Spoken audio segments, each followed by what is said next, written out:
It's the last link in the chain of your 3D printing experience, and that's your hot end. We're going to discuss today how to rebuild your hot end.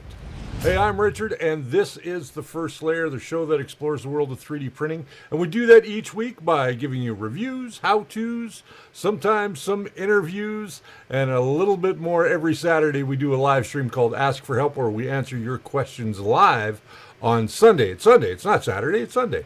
Sunday. So let's dive into what we're talking about today. Today we are jumping into a hot end, and I've got a hot end right here on the table. So let's just go over and examine all the parts, and then we'll put it all together and show you exactly how it goes together. All right, so we've got all of our parts laid out in front of us. We're going to rebuild this nozzle now. Now this is a Creality hot end, and the parts that we're going to use are a block, a throat, a heatsink, a nozzle, a new coupler. We are also going to use a new thermistor and heater cartridge. This is your heater cartridge here and your thermistor. We also have some extra screws, and we're going to show you how to put all this together. First and foremost, you want to start with the nozzle, and we'll take the nozzle and thread it into the heater block. Now we're going to look for an edge on this nozzle, and we're going to use that edge right there, and we're just going to turn it back a quarter turn. Okay, so as you can see there, now it's been turned back a quarter turn, and you'll know that you've threaded this in the right way when you've got the divots there for the countersinks of these screws. Okay, and you'll also have a grub screw on the bottom, which is going to hold in your heater cartridge a little later on. So now what we're going to do is we're going to put our thumb or finger onto that nozzle. We're going to take our throat or heat break, and we're going to thread it in there till it stops. So there we have it. All right. So now we've threaded it in there. Now what we want to do, because this is a Creality, and this may differ for the one that you're going to rebuild, we want to take our wrench. In this case, it's a 6mm wrench, and we just want to tighten down that nozzle. Okay, so we're just going to tighten down that nozzle.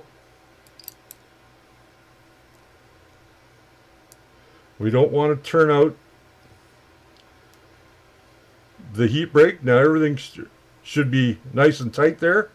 Now you don't have to get Superman on this, because we're going to tighten it up later after this is already expanded. So now what you're going to do is you're going to take the heat break, and you're going to put it into the heat sink. But before we go any further, we're going to take our little screws here that we've got, these longer ones, and we're going to thread them in. So we're going to put them both in place, and we are just going to tighten those up, get the right Allen key. Again, we're just going to put these down snug. We're not going to reef on these, because if we do, they're going to bend, and we don't want that to happen. So we're just going to get them nice and snug, and that is great. So now we know that this is all aligned.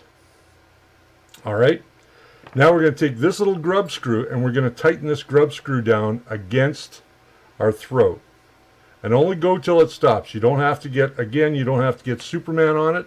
It's going to stay in there. So we're actually pretty close to being done. Before we go any further, we're going to put in our Bowden tube coupler, which is going to screw into the top. We're going to take our wrench, and we're just going to give that a little tighten as well. Again, you don't have to get super crazy on it.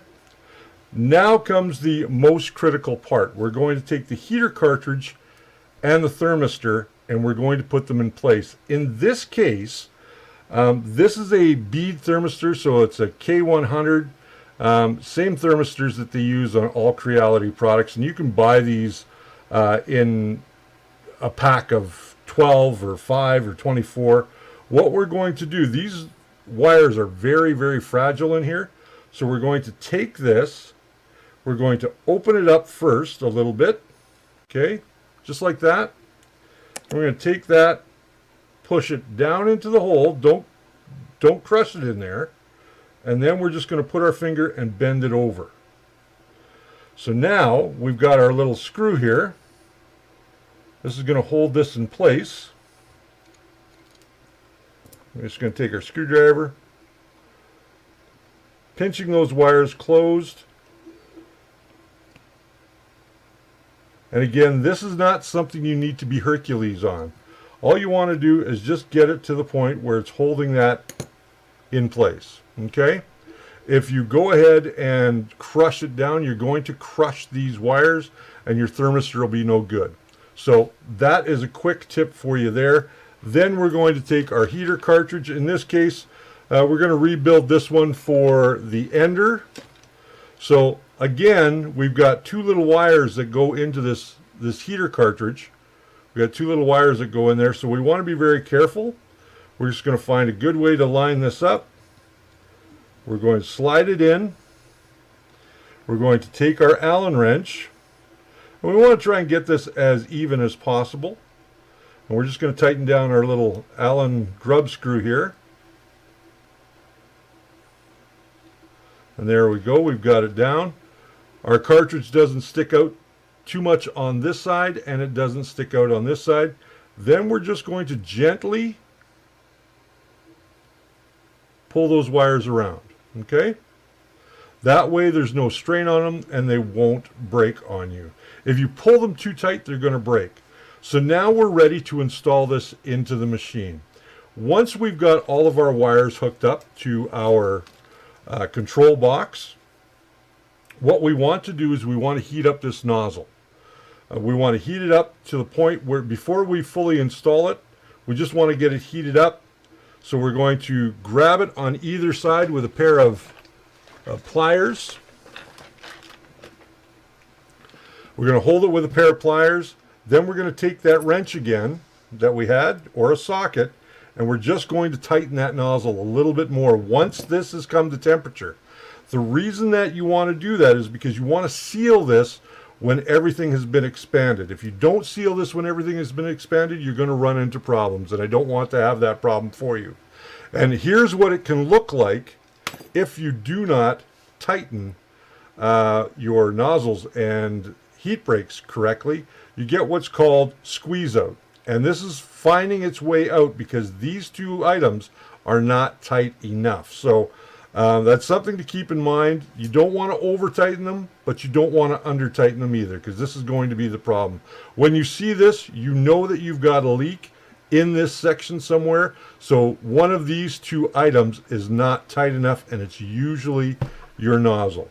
If you didn't back it off that quarter turn before you put in the heat brake, that is going to be an issue too, because if you just leave that all the way set up there, then you've got a problem. Well, while I don't have a machine that needs a hot end right now, we will be looking at how to install that at a little later date on a machine, because I have one that's coming up that's going to need to be updated.